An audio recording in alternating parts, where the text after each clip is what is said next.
സ്നേഹമുള്ളവരെ, യേശുവിന് മുൻപ് 931 സോളമൻ്റെ കാലഘട്ടത്തിന് ശേഷമാണ് ഇസ്രായേൽ എന്ന് പറയുന്ന വലിയ രാജ്യം രണ്ടായി വിഭജിക്കപ്പെട്ടത്.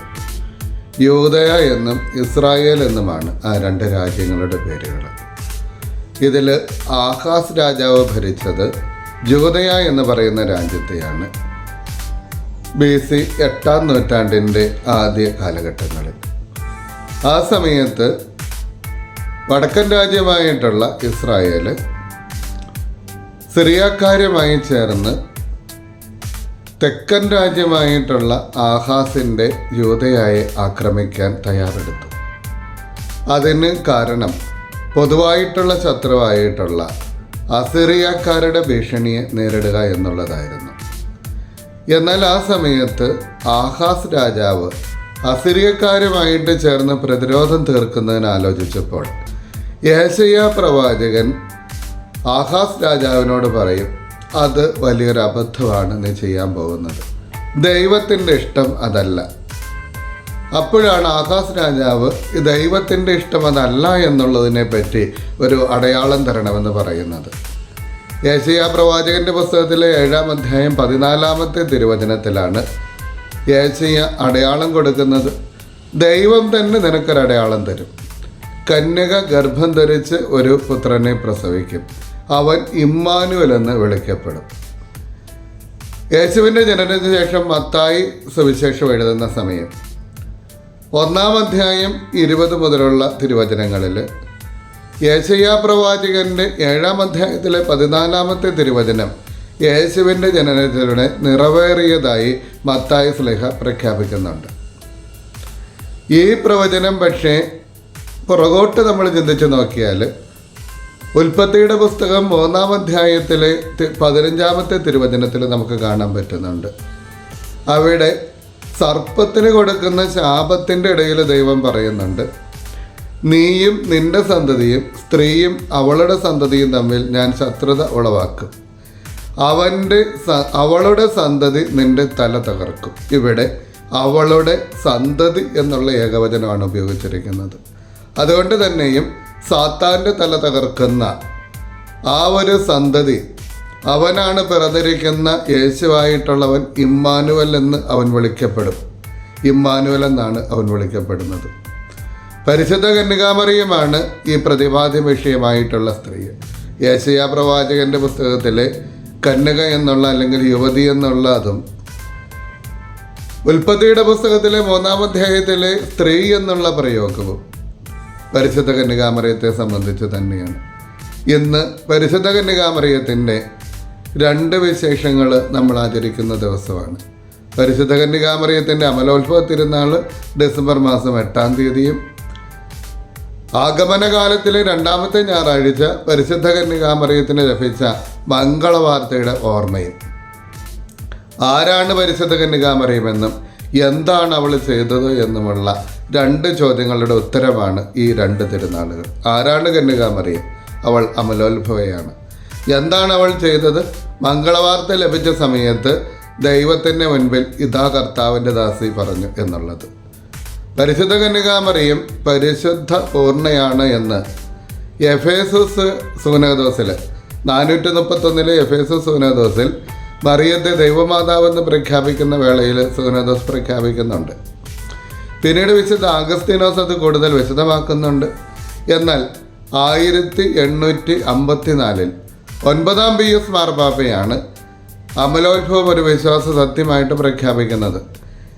അതിൽ ഇൻഫാബെലിയസ് ദേവോസ് എന്നുള്ള ചാക്രിയ ലേഖനത്തിൽ അദ്ദേഹം ഇങ്ങനെ പറയുന്നുണ്ട്, പിതാവായ ദൈവത്തിൻ്റെ കൃപയാലും ഈശോമിശിഹായുടെ യോഗ്യതകളാലും പരിശുദ്ധാത്മാവിൻ്റെ പ്രവർത്തനത്താലും പരിശുദ്ധ കന്യകാമറിയം ഉത്ഭവം മുതലേ അമലോത്ഭവയാണ്. അവൾ കറയില്ലാത്തവളാണ്. അതാണ് ആ പ്രഖ്യാപനം. പിന്നീട് 4 വർഷം കഴിഞ്ഞ് 1858 ലൂർദിൽ ബെർണർദീത്ത എന്ന് പറയുന്ന പെൺകുട്ടിക്ക് പരിശുദ്ധ കന്യകാമറിയം പ്രത്യക്ഷപ്പെട്ടപ്പോൾ അവൾ സ്വയം പരിചയപ്പെടുത്തുന്നത് ഞാൻ അമലോത്ഭവയാണ് എന്നുള്ളതാണ്. യുക്തിരഹിതമായിട്ട് ഇതിലൊന്നുമില്ല.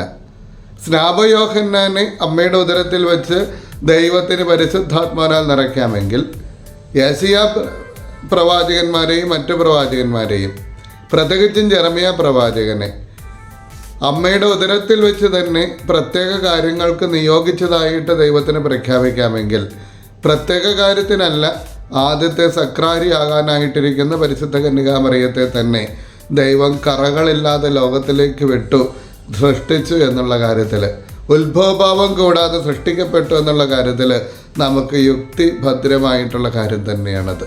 അതിൽ യുക്തിഭംഗമായിട്ട് ഒന്നുമില്ല. ഇന്ന് പരിശുദ്ധ കന്യകാമറിയത്തിൻ്റെ മംഗളവാർത്തയുടെ ഓർമ്മ കൂടെ നമ്മൾ ആചരിക്കുകയാണല്ലോ.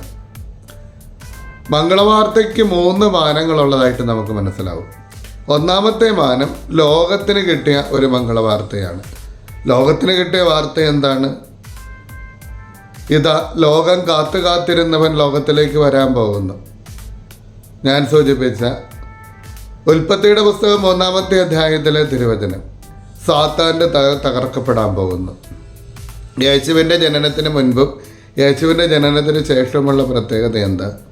യേശുവിൻ്റെ ജനനത്തിന് മുൻപേ പാപങ്ങൾക്ക് പരിഹാരമുണ്ടായിരുന്നില്ല. അതുകൊണ്ട് തന്നെ ബൈബിളിൽ, പഴയ നിയമത്തിൽ തന്നെ ചെറിയ പാപങ്ങൾക്ക് പോലും വലിയ ശിക്ഷ ഏർപ്പെടുത്തുന്നത് നമുക്കറിയാം. ആരും പാപങ്ങൾക്ക് പരിഹാരം ചെയ്തിട്ടില്ല എന്നുള്ളതാണ്. പാപം ഗൗരവമുള്ളത് തന്നെ, അതിന് പരിഹാരം ചെയ്യുന്നയാൾ തന്നെ ചെയ്യേണ്ടിയിരിക്കുന്നു. എന്നാൽ യേശുവിൻ്റെ ജനനത്തിന് ശേഷം സകല പാപങ്ങൾക്കും യേശു പരിഹാരം ചെയ്തു. അതുകൊണ്ട് തന്നെയും നമ്മുടെ പാപങ്ങൾക്ക് അവൻ പരിഹാരം ചെയ്തതുകൊണ്ട് അവൻ്റെ പരിഹാര കർമ്മങ്ങളോട് ചേർത്ത് നമ്മളും നമ്മുടെ പരിഹാരം അനുഷ്ഠിക്കണം എന്നേ ഉള്ളൂ. അതായത് ലോകത്തിലുള്ള മുഴുവൻ മനുഷ്യരും യോഗ്യത നേടി എന്നുള്ളതാണ് ഈ സദ്വാർത്ത. സകല ജനത്തിനും വേണ്ടിയിട്ടുള്ള സന്തോഷത്തിൻ്റെ സദ്വാർത്തയാണ് മംഗളവാർത്ത. പരിശുദ്ധ കന്യകാമറിയത്തിന് ലഭിച്ച മംഗളവാർത്ത എന്തായിരുന്നു?